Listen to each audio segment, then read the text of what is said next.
Bonjour à tous et bienvenue dans la manne du jeudi. 2 Corinthiens au chapitre 5 verset 7 nous dit « Nous marchons par la foi et non par la vue ». Vous savez, lorsque j'ai été opéré de la hanche, j'ai eu un mois de rééducation.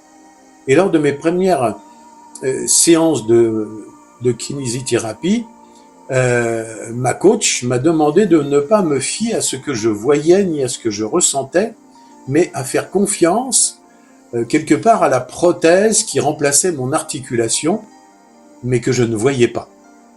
Et ça, c'était compliqué.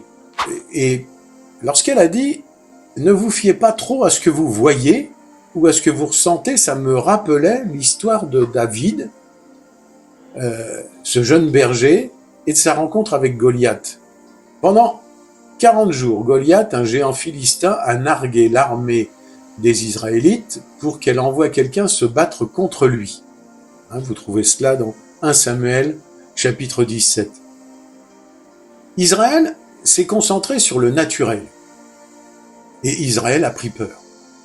Et le jeune David est venu apporter à manger à ses frères. Et là, on s'aperçoit que David a perçu la situation d'une autre façon, par la foi en Dieu et non par la vue. Voyant le géant, il n'a pas douté que Dieu allait secourir son peuple. Même s'il était encore tout jeune, il a dit au roi Saül que personne ne se décourage à cause de ce Philistin. Ton serviteur ira se battre avec lui. Il a ensuite dit ça à Goliath, car la victoire appartient à l'Éternel et vous livre entre nos mains. Verset 47. Le fait de compter sur les attributs et la puissance de Dieu peut nous aider à vivre davantage par la foi que par la vue. L'être humain est une créature sensitive.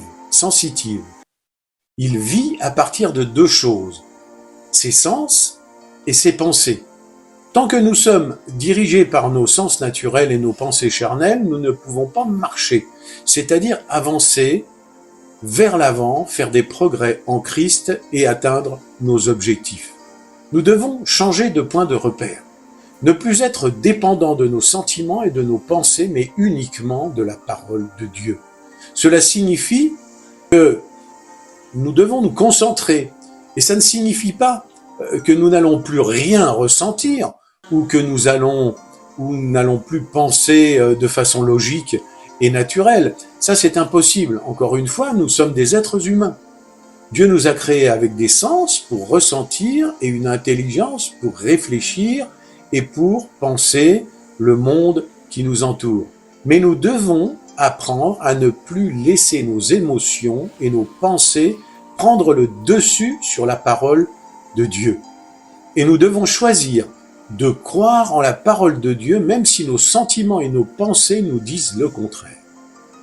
Si le Seigneur nous a dit une parole, s'il nous a fait une promesse, même si la réalité actuelle de la situation dit le contraire, si nos pensées nous disent que c'est impossible, même si nous décidons, si nous ressentons des émotions fortement négatives, la peur, le doute, l'inquiétude, la tristesse, etc., nous décidons de ne pas dévier de notre repère, et notre repère, c'est la parole de Dieu, et nous refusons de cesser de croire et d'espérer en elle.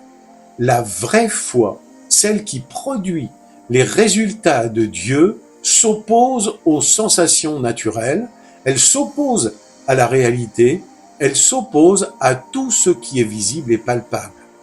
Elle n'est jamais basée sur ce que nous ressentons, ce que nous vivons ou ce que nous pensons. Elle doit être basée exclusivement sur la parole de Dieu. Alors, croyez, ayez foi, et la foi va vous guider. Amen, à bientôt. Alors, suite à ce message, prenez la décision aujourd'hui de marcher par la foi et non par la vue. Expérimentez cette nouvelle vie avec Jésus le Christ, le seul nom qui sauve.